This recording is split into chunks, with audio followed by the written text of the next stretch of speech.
আজকে আমাদের আলোচনার বিষয় হলো বা যে জিনিসটা আমরা শিখবো সেটা হচ্ছে প্রাসের গতি বা হচ্ছে প্রজেক্টাইল মোশন। তো প্রজেক্টাইল মোশন কি, আমরা দুটো জিনিস শিখে এসেছি। একটা হচ্ছে অনুভূমিক গতি, এক্ষেত্রে কি কি সমীকরণ হয় আমরা শিখেছি। উল্লম্ব গতি, হরিজন্টাল মোশন, ভার্টিক্যাল মোশন। অনুভূমিক গতি শিখে ফেলেছি, উল্লম্ব গতি শিখে ফেলেছি। এবার অনুভূমিক গতির ক্ষেত্রে বস্তুটা অনুভূমিক দিকে গতিশীল হয়, কারণ অনুভূমিকের সঙ্গে কোণ হচ্ছে থিটা হলো 0 ডিগ্রি। ভার্টিক্যাল মোশনের ক্ষেত্রে এই অ্যাঙ্গেলটা হয় 90 ডিগ্রি, তাহলে থিটাটা হচ্ছে এক্স অক্ষের সঙ্গে বা অনুভূমিকের সঙ্গে 90 ডিগ্রি। এবার কোনো একটি বস্তুকে যদি অনুভূমিকের সাথে সূক্ষ্ম কোণ করে ছড়া হয়, যদি আমরা বস্তুটাকে এদিকেও না ছড়িয়ে এদিকেও না ছড়ি, কিছুটা কোণ করেছি, ধরো এইভাবে থিটা কোণ, তখন থিটা অবশ্যই less than equals to 90 degree. এই কন্ডিশন যদি হয় তখন সেই মোশনকে বলা হয় প্রজেক্টাইল মোশন বা প্রাসের গতি। মানে যে ক্ষেত্রে গতিপথটা কেমন হবে, বস্তুটা এইভাবে যাবে। যেমন আমরা ফুটবলে যখন কিক করি, জ্যাভলিন থ্রো, তীরন, যেমন দেখবেন জ্যাভলিন যারা ছোড়ে এরকম করে তীর, ওই বর্ষাগুলো ছোড়ে এরকম করে গিয়ে পড়ে। তো ফুটবলের ক্ষেত্রে, ক্রিকেটারের ক্ষেত্রে, ক্রিকেটারে যেমন 6 মারে, তোমরা দেখবে দেখায়। তো এইগুলো হচ্ছে প্রজেক্টাইল মোশনের উদাহরণ। আগেকার দিন একটা গেম হতো, এখনো হয়তো তোমরা খেলেছো হয়তো, অ্যাংরি বার্ড। অ্যাংরি বার্ড বলে একটা গেম, সেখানে প্রজেক্টাইল মোশনটা খুব ভালো অবজার্ভ করতে পারি আমরা। এরকম করে মুভ করে জিনিসটা একটা বক্র পথে। তাহলে কি হলো, যেখানে প্রক্ষেপ কোণ, এই থিটাটাকে বলা হচ্ছে অ্যাঙ্গেল অফ প্রজেকশন বা প্রক্ষেপ কোণ। প্রক্ষেপ কোণটা হচ্ছে 90 বা 90 ডিগ্রির কম যদি হয়, তখন সেই মোশনকে আমরা বলবো প্রজেক্টাইল মোশন। তাহলে এক্ষেত্রে কতগুলো বিষয় আমরা দেখে নিই আগে। তো বস্তুটাকে আমরা এভাবে ছেড়েছি, বস্তুটা এখানে নিয়ে বললাম, এইভাবেই হবে, তোমরা বুঝতে পারছো। তো এখান থেকে আমরা ধরে নিচ্ছি এটা এক্স, এটা ওয়াই, এটা ট্র্যাজেক্টরি সঞ্চার পথে দেখানো হয়েছে। তো এখান থেকে আমরা একটা বস্তুকে ইউ বেগে প্রক্ষেপ করেছি। ইউ থিটা হলো প্রক্ষেপ কোণ, আমি লিখে দিচ্ছি ইউটাকে বলা হচ্ছে প্রক্ষেপ বেগ। ইউ এ থিটা করে করেছে বলে এক্স অক্ষ আর ওয়াই অক্ষে দুটো কম্পোনেন্ট আছে, এদিকে হলো ইউ এক্স, এদিকে হলো ইউ ওয়াই। তাহলে এক্স অক্ষ বরাবর প্রাথমিক বেগ ইউ এক্স মানে ইউ cos থিটা, ওয়াই অক্ষ বরাবর প্রাথমিক বেগ ইউ sin থিটা। এখানে দুটো দিকেই একসঙ্গে গতিশীল হবে, অনুভূমিক দিক এবং উল্লম্ব দিকে। দুটো লব্ধি বরাবর হচ্ছে প্রজেক্টাইল মোশন বা প্রাসের গতি। তাহলে যেখানে কোনো একটা বস্তুকে অনুভূমিকে না ছুঁড়ে কিছুটা কোণ করে ছুটবো, তখন সেই গতিকে আমরা বলবো প্রাসের গতি। তোমরা ভালো করে ছবিটা ফলো করবে। ওকে, এবার চলে আসি ক্যালকুলেশন বা হিসাব নিকাশ, কতগুলো জিনিস। বস্তুটা প্রাথমিক বেগ হলো ইউ, থিটা হলো প্রক্ষেপ কোণ।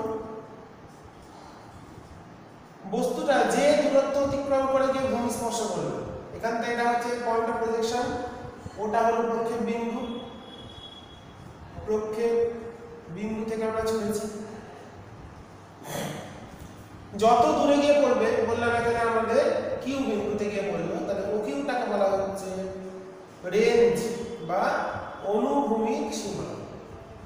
অনুভূমিক যত দূরে গিয়ে ভূমিটা স্পর্শ করবে, পাথরটাকে ছুঁড়লো, পাথরটা গিয়ে পড়লো, তাহলে যে দূরত্বে গিয়ে পড়বে সেটা হচ্ছে অনুভূমিক সীমা, হরাইজন্টাল রেঞ্জ। এবং বস্তুটা যতটা সর্বোচ্চ উচ্চতায় উঠবে, যে হাইট অবধি উঠবে, প্রথমে উঠেছে এটা হাইয়েস্ট পিক পয়েন্ট, এটা হচ্ছে এইচ। এইচ যেটা, তাকে বলা হয় উল্লম্ব সীমা।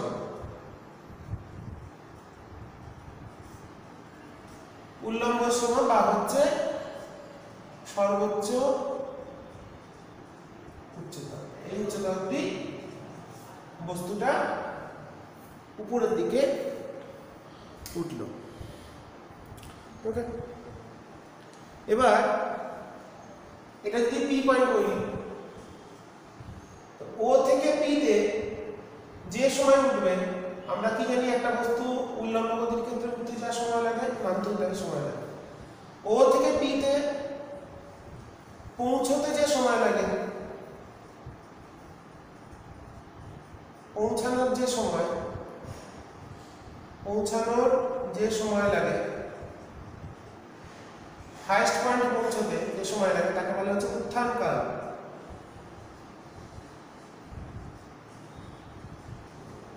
এটা হলো টি। আর টোটাল যে টাইম লাগে যেখান থেকে ছুটলাম এন্ড হলো যেখানে, সেটা দ্বিগুণ হয়, তাকে বলা হচ্ছে উড্ডয়ন কাল, টাইম অফ ফ্লাইট। এটাই আমরা হিসাব করব উড্ডয়ন কাল টি ড্যাশ। তাহলে সেটা আমি দ্বিগুণ, উঠতে যা লাগলো উল্লম্ব গতিতে দেখেছি উঠতে সময় লাগে ইউ/জি, নামতে ইউ/জি, তাই মোট সময় বলেছিলাম 2u/g। এটা বলে উড্ডয়ন কাল বা টাইম অফ ফ্লাইট। তো আমাদের এই জিনিসগুলো এবার একটু হিসাব করতে হবে। তো আমরা প্রক্ষেপ বিন্দু থেকে ছড়ার পর কোন একটা বিন্দু এখানে ধরে নিলাম আর, যার কোঅর্ডিনেট x আর লিখব না, p q r তো লিখেছি, ধরো এটা b বিন্দু। b বিন্দুর স্থানাঙ্ক হচ্ছে x, y। তো b বিন্দুর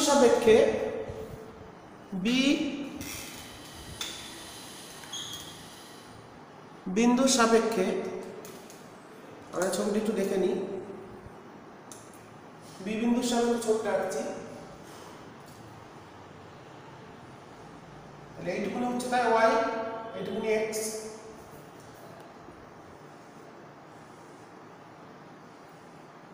আমি ছবিটা আলাদা করে আঁকছি। b যার স্থানাঙ্ক হচ্ছে x, y। তাহলে এটা হলো y, এটা হলো x। এটা হলো u, এদিকে u cos θ, এদিকে u sin θ।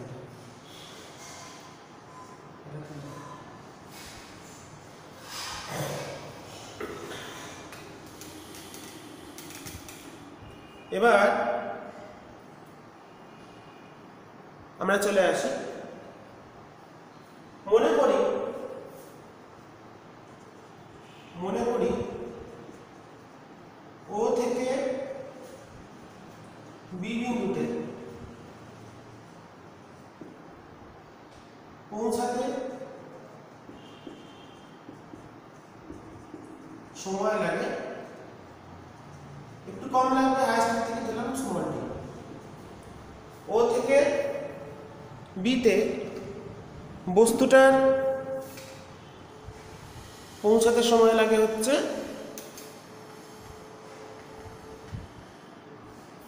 Small tea. সুতরাং অনুভূমিক দিকে মানে x অক্ষ বরাবর হবে, এই বরাবর কোনো ত্বরণ বন্ধন নেই, তাহলে x অক্ষ বরাবর যাবে সমবেগে, আর y অক্ষ বরাবর ওঠার সময় বন্ধন, নামার সময় ত্বরণ। x = তাহলে এদিকে বেগ কত, u cos θ * t। তাহলে অনুভূমিক দিকে সরণের সম্পর্ক হলো b বিন্দুর সাপেক্ষে, b বিন্দুতে সরণ হচ্ছে x, তাহলে x = u cos θ * t।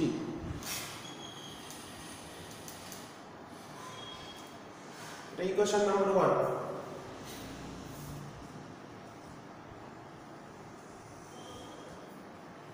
উল্লম্ব দিকে ভাবে, উল্লম্ব গতির ক্ষেত্রে উল্লম্ব গতির যে সমীকরণগুলো আমরা শিখেছিলাম সেগুলো দিয়ে আবার ভাবি। তাহলে মনে করি এই বিন্দুতে তার বেগ হচ্ছে v,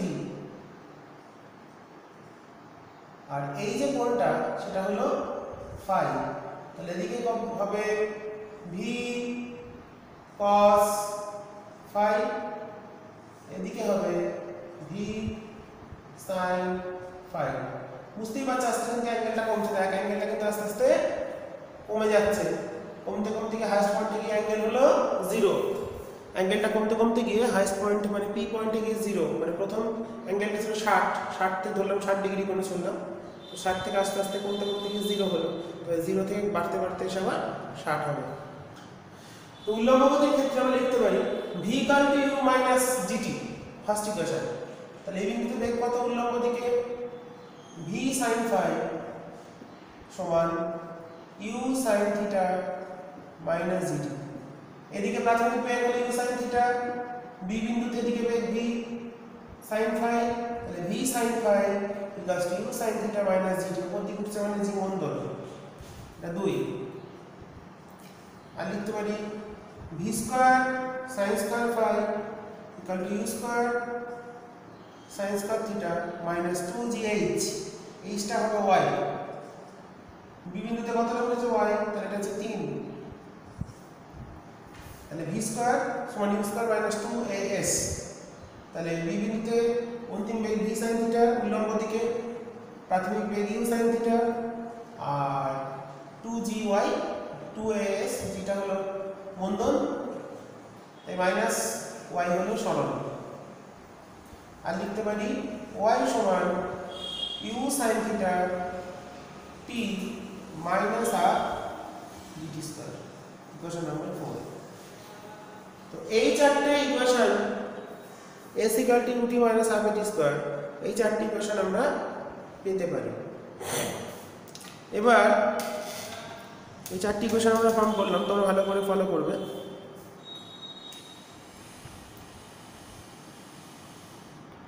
এবার চলে যাই, তাই যদি হয় তাহলে পি বিন্দুর সাপেক্ষে যদি হয়, এটা তাহলে বি তে, ওরা ছবিটা ফলো করে আমি মুছে দিলাম।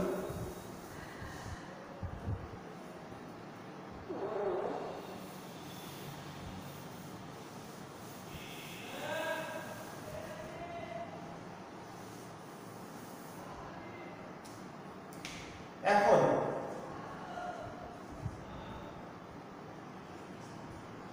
সর্বোচ্চ অবস্থানে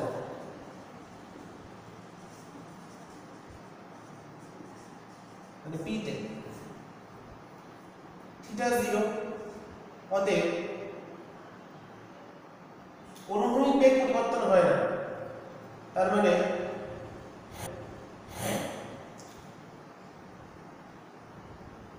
পি বিন্দুতে যদি ভাবি, আমি ছবিটি একটু এঁকে নিতে তোমাদের সুবিধা হবে। পি বিন্দুতে এই বরাবর বেগ 0, কারণ হাইয়েস্ট পয়েন্টে উল্লম্ব দিকে বেগ থাকে না, আর অনুভূমিক বেগ যেহেতু একই, তাই এটা হলো u cos থিটা, এদিকে u cos থিটা আছে।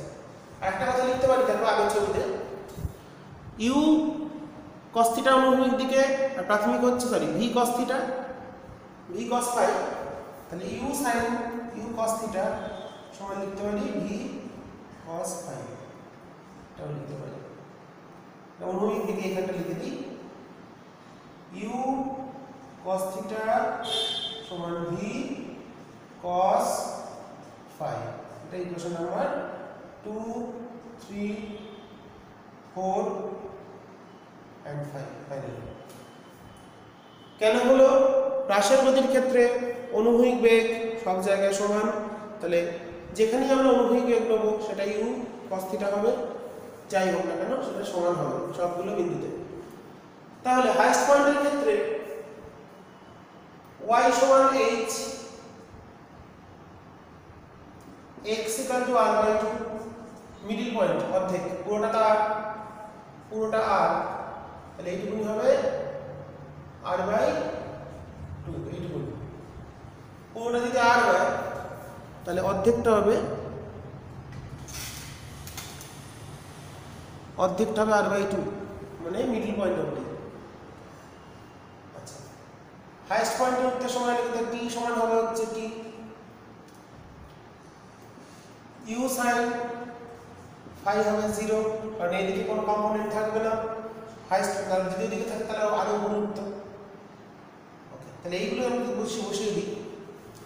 তাহলে ফার্স্ট ইকুয়েশন থেকে পাচ্ছি ফর্ম 1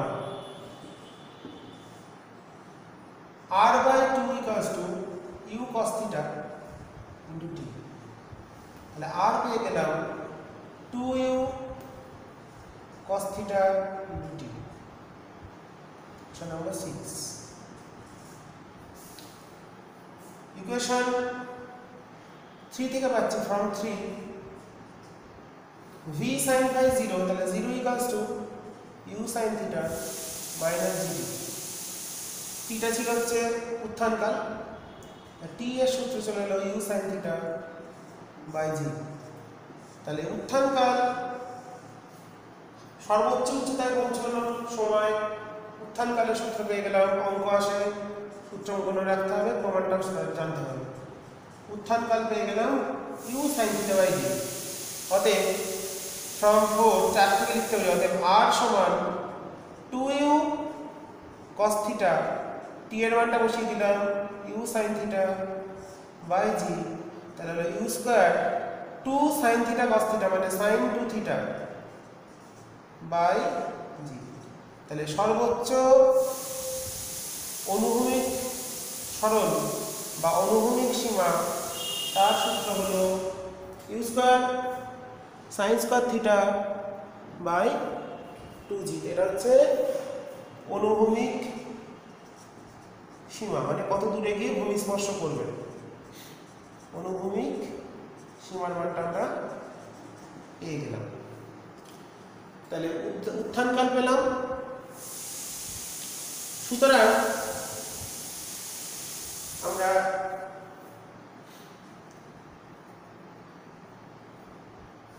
এবার যদি 4 নম্বর ইকুয়েশনে যাই, 4 নম্বর সমীকরণে ফ্রম 4 ফ্রম ওকে, এটা আমাদের 4 নম্বর ছিল না, এটা ভুল লিখেছি, এটা হবে 6। এটা 6 হবে, তাহলে এটা 6 হবে। ফলো করবে ঠিক করে। এবার 4 নম্বর সমীকরণ ফ্রম 4 ইকুয়েশন 4 লিখতে পারি 0 equals to u square sin square theta minus 2gh। কন্ডিশনগুলো বসিয়ে তাহলে h চলে এলো সর্বোচ্চ উচ্চতা বা উল্লম্ব সীমা u square sin square theta by 2g। Okay, তাহলে h চলে এলো u square sin square theta by 2g। এটাকে বলা হচ্ছে এর সূত্র হলো সর্বোচ্চ উচ্চতা বা উল্লম্ব সীমা।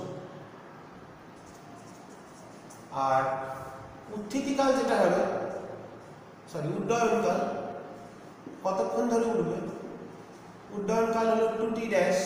উড্ডয়নকাল t ড্যাশ সমান হচ্ছে 2t, তাহলে 2u sin theta by g, মানে কত সময় পর ভূমি স্পর্শ করবে বা কতক্ষণ হাওয়াতে থাকবে সেটা হলো উড্ডয়নকাল। তো এই চারটে সূত্র, তাহলে উত্থানকাল হলো 2u sin theta by g, সর্বোচ্চ উচ্চতায় পৌঁছানোর সময় 2u sin theta by g, অনুভূমিক সীমা পেলাম u square sin square theta by 2g, সর্বোচ্চ উচ্চতা পেলো u square sin square theta by 2g, উড্ডয়নকাল কত সময় পর ভূমি স্পর্শ করবে t ড্যাশ পেলাম 2u sin theta by g। এবার আমরা চলে আসি, এগুলো তো হলো। এরপর আমাদের যে ইকুয়েশনটা পড়ে আছে 5 নম্বর সমীকরণ। 5 নম্বর সমীকরণ থেকে আমরা ক্যালকুলেট করব যেটা প্রাশ্বের গতির সঞ্চার পথে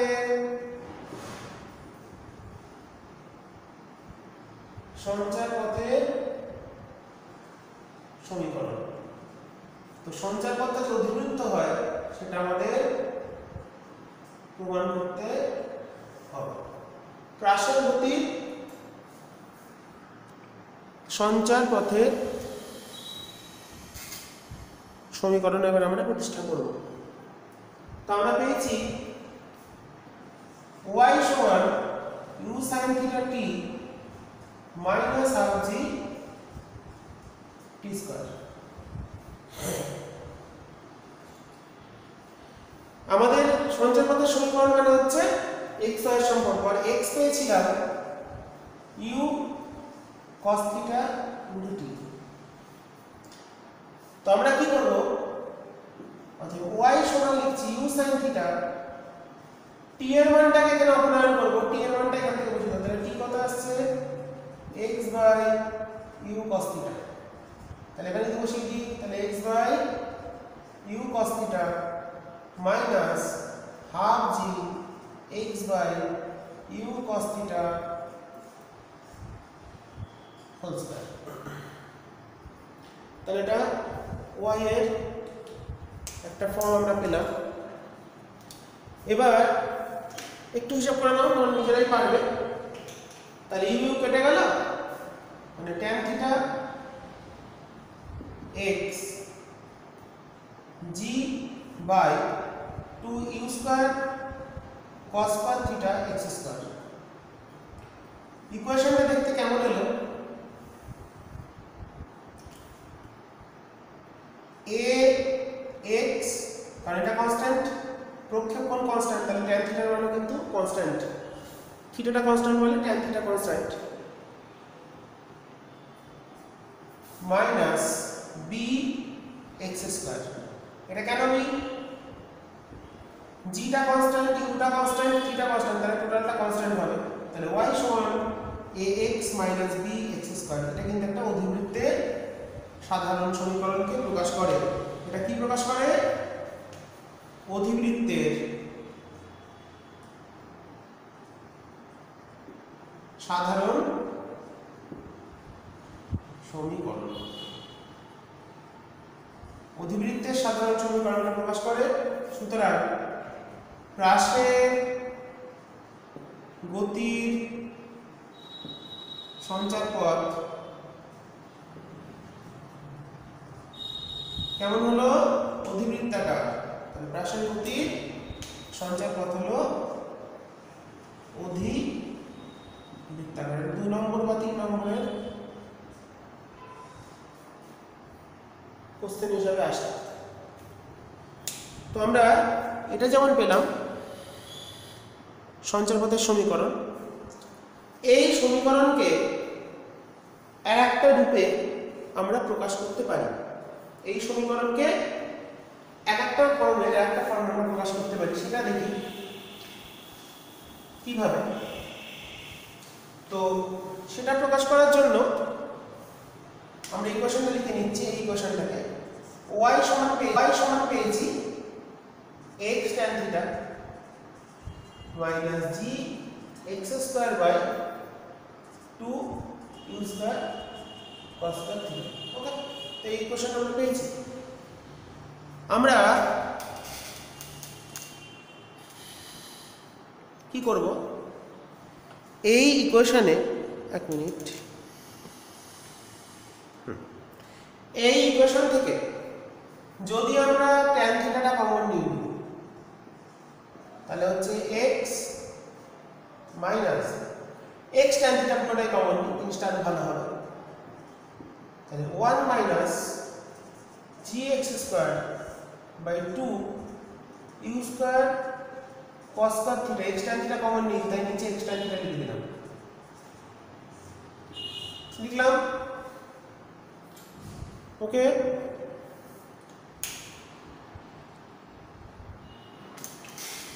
ক্লোজ ভিউ করে দিচ্ছি একটু, তোমরা দেখো সুবিধা হবে। তাই যদি হয় এখানে যদি একটু গুছিয়ে নিই তাহলে x tan θ থাকলো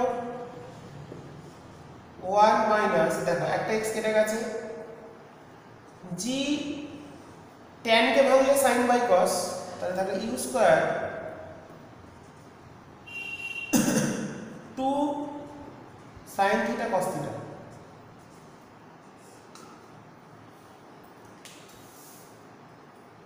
তাহলে এখান থেকে আমরা যদি লিখি x tan θ 1 মাইনাস, যদি g দিয়ে উপর নিচে ভাগ করে দিই তাহলে হচ্ছে 1x by u square sin 2 θ, 2 sin θ cos θ মানে sin 2 θ বাই g, g দিয়ে আমরা ভাগ করে দিয়েছি। এই যে জিনিসটা এলো সেটা কিন্তু r এর সূত্র, প্রক্ষেপ সীমা মানে অনুভূমিক সীমার সূত্র। তাহলে হচ্ছে 1 মাইনাস x/r। এই সমীকরণটা দিয়েও আমরা প্রমাণ করতে দেখাও যে প্রাসের গতির সঞ্চার পথ এই সমীকরণ হচ্ছে এটা। এটাও কিন্তু আমাদের খুবই গুরুত্বপূর্ণ সমীকরণ, তোমরা ঠিক করে নেবে খাতায়। ফার্স্ট পার্টটা সাধারণত বইতে থাকে, সেকেন্ড পার্টটা কিন্তু পুরোটা থাকে না, তো এটা তোমাদের ঠিক করে নিতে হবে। এবার একটা অ্যাপ্লিকেশন দেখি ছোট, আর একটা অনেক রকম প্রবলেম হয়, ছোট্ট একটা অ্যাপ্লিকেশন দেখিয়ে সূত্রগুলো মুখস্থ করবে, অঙ্ক করবে। ধরো আমাদের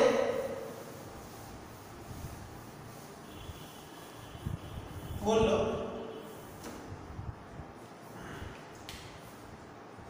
একটা h উচ্চতা বিশিষ্ট স্থান আছে, এটা হলো বালির ছাদ।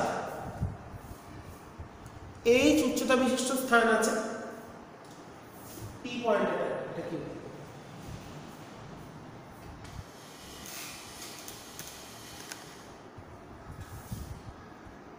এই স্থান থেকে 1 মিনিট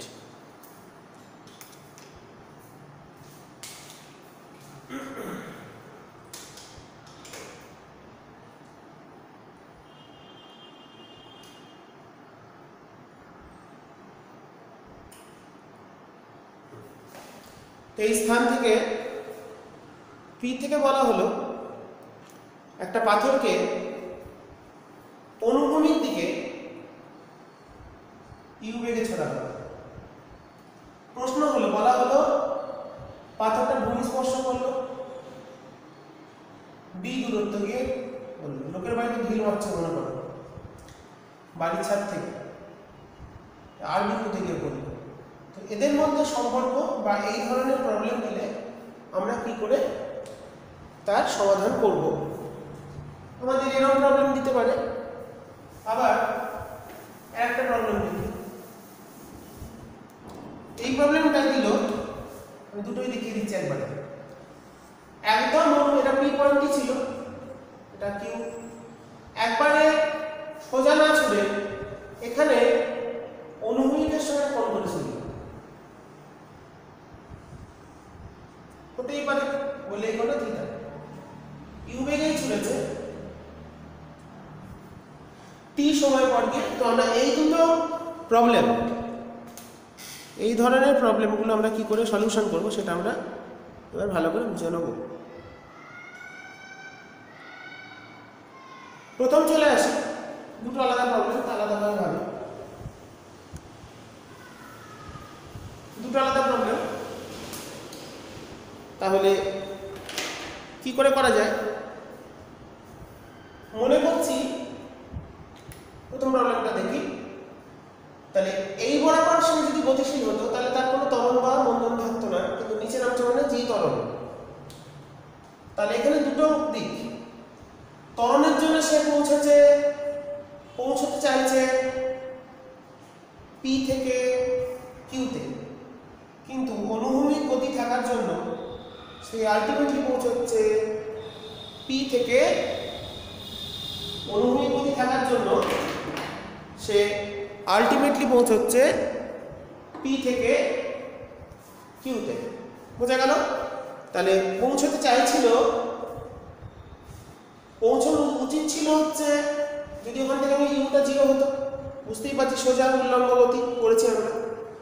তো এবার এখানে চাইছে পৌঁছতে, কোথায় চাইছে? আরে মনে করি টি সময় লাগে, আমরা ধরে নিলাম পি থেকে আরে পৌঁছতে সময় লাগে টি। তাহলে অতএব এই বরাবর ত্বরণ বন্ধন নেই, এই বরাবর কতটা গেছে? ডি। অনুভূমিক দিয়ে গেছে, তাহলে ডি সমান ইউটি, আর উল্লম্ব দিয়ে গেছে এইচ, এইচ সমান হাফ জিটি স্কয়ার। এই দুটো সমীকরণের সাহায্যে আমরা সমাধান করতে পারি। প্রয়োজন যদি হয় তাহলে এইচ লিখতে পারি হাফ জি টি এর মানটা দেখো আসছে ডি বাই ইউ, তাহলে D square by U square, এটা একটা এদের মধ্যে সম্পর্ক বলা চলে। ওকে, তাহলে প্রথম দুটি ইকুয়েশন দিয়ে অনুভূমিক দিকের সমীকরণ, উল্লম্ব দিকের সমীকরণ দিয়ে আমরা সমাধান করতে পারি, টিও বার করতে পারি। তো প্রশ্ন এইচ উচ্চতার একটা স্থান থেকে আমরা একটা প্রবলেম করেছিলাম, সোজা পথে নেমে আসছিল, এখানে এটা কোণ করে যাচ্ছে, তাহলে এই বরাবর বেগ ইউ cos থিটা, এই বরাবর বেগ হচ্ছে ইউ sin থিটা। এবার যেটা প্রশ্ন হলো আমাদের ভূমি স্পর্শ করতে কত সময় লাগবে, এই উচ্চতার স্থান থেকে থিটা কোণে একটা ইউ বেগে ছোড়া হলো, ভূমি স্পর্শ করতে, আর এই দূরত্বটা ডি, ভূমি স্পর্শ করতে কত সময় লাগে, আমাদের এর একটা প্রবলেম।